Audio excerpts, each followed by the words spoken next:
What's going on, you guys? Welcome back to the channel. So, if you guys saw the last video, you know that I just moved into this brand new art studio. And as you can see behind me, it's pretty much all set up. Now, before I get into getting all dirty with these tables and messy with the paints and whatnot, I decided that it'd be really interesting for me to have my first piece in this space be a self-portrait, kind of as a way to do a little bit of self-reflecting before I continue on to the next phase of my art journey. So, without further ado, let's get into it.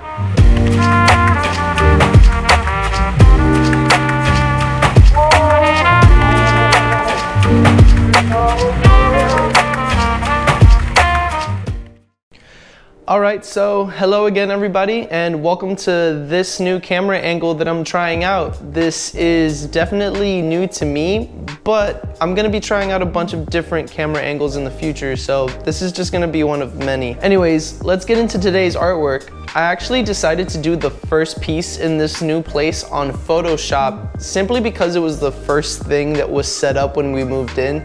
The PC was set up on like day one or whatever, and then everything else was still in the process of being moved when I started drawing this. It's also really nice to use Photoshop if I ever have to work on a color study for a concept or something. It definitely saves time and also keeps from creating a big mess. But anyways, let's look at this piece. So this piece right here is actually one of two self-portraits that I'm working on. And for this one, I actually decided to do a kind of this profile 3/4 sort of view for the selfie that I took for it. I kind of wanted to have a bit more of an artsy like selfie appearance, even though I'm by no means a Pinterest model or the typical sort of reference photo that I do draw.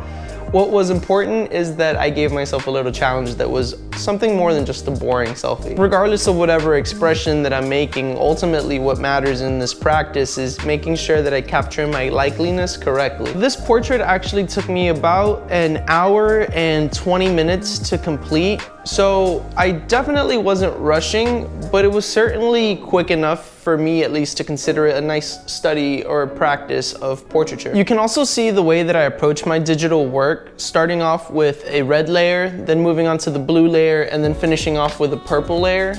No particular reason as to why I chose purple. Just lately I've actually been drawing with a lot of ballpoint pens, and the purple one seemed to be like my favorite one. It's definitely something that's kind of grown on me, hence the backlights, I suppose. I don't know, these can change colors too, so I change my mind a lot in terms of what color I want to draw with, so we'll be seeing a bunch of different ones. Another thing to note is that the brush that I'm using is the DG Main brush by Dave Greco. I got those brushes on his website, well, the brush pack, I got the brush pack on his website. I think it cost me something on the border of $2, so I mean, you can get a meal at McDonald's for more than what this pen brush costs, and it's the only pen set that I use. One of the things that I noticed about this drawing is the way that I set up the software to record in Photoshop actually only records the strokes after a stroke has been registered. So when I do a big shading motion like this, it's not gonna register each individual shade, but rather just show you what came up after I finished the input. So this leads to a bit of a blocky feel when it comes to shading, and it doesn't really help me capture what exactly I was trying to go for. I definitely in the future would rather record my entire software screen, kind of like I did in my frog video, where I can show you guys how I'm zooming in, zooming out, and the colors that I'm choosing on the go. Also, another thing that I realized about myself, or at least drawing myself when I was doing this, is that my hair is actually a pain in the butt to draw. It's kind of crazy how the curls move about everywhere, and it was actually pretty tedious to make them look at least somewhat realistic. You gotta keep in mind where they're gonna fall and which aspects of my face they're gonna obstruct, and also how to decorate them such that they look at least believable to some degree. But anyways, here's how the finished portrait looked for the first one.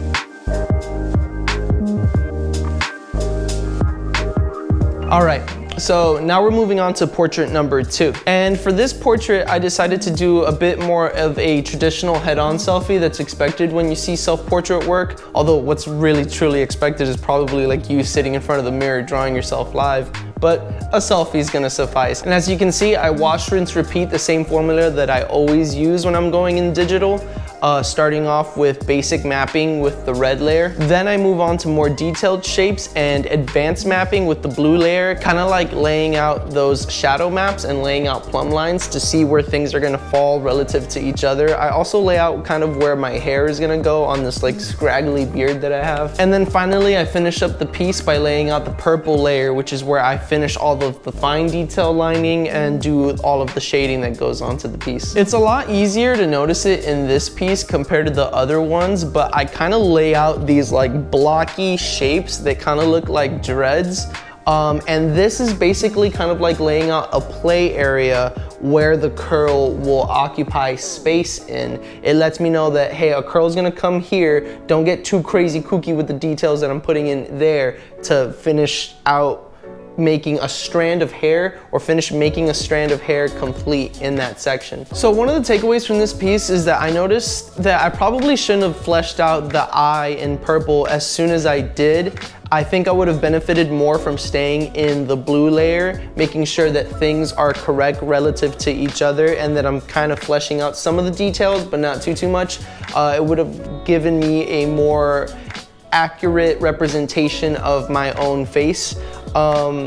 Also, another thing is that I probably should have just been more comfortable using the eraser in this section or this portrait. I gotten so used to painting or drawing with ballpoint pen that, you know, you can't erase in that. You're basically only using it as an additive thing, where with this, I have the full freedom to erase. I can start a whole other layer or do something different. And I probably should have explored more with mapping out my face before continuing on to the final details. But with that being said, there's still a world of improvement for me to make anyways. And honestly, I had a ton of fun doing this piece. Laying out the shading, it sucks that I couldn't show you guys the way that I wanted to, but laying out that shading is such a meditative approach to just shading and my drawing in general. It's a movement that's very methodical for me and actually kind of just second nature with my hand when it comes to laying out that hatching shading that I was doing here. And the final thing that I wanted to mention is that in previous digital artworks that I've done, I've actually kept the line layers, the color layers, and the shading layers all as separate layers, which actually ended up giving my pieces more of a coloring book sort of feel to them, which isn't bad or anything like that. But this time around, I kept all of my drawing in just one layer. And I think that kind of gives it more of a complete look where you have the shading butting up against the line work and things like that. I definitely want to be able to employ that more in the future, having a minimal number of layers and actually using the layers more as just these broad brush strokes things instead of just this like methodical, you are this, and you are this sort of approach. Anyways, this is what the second portrait looked like when it was finished.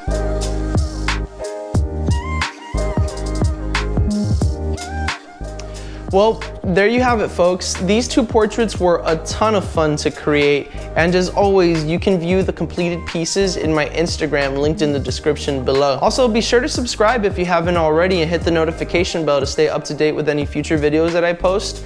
I'm just now getting the ball rolling on this new studio, so I have a ton of goodies coming your way. Well, that pretty much wraps it up for me here. My name is Brandon Camilo, your favorite internet artist, and I'll see you on the next one. Peace.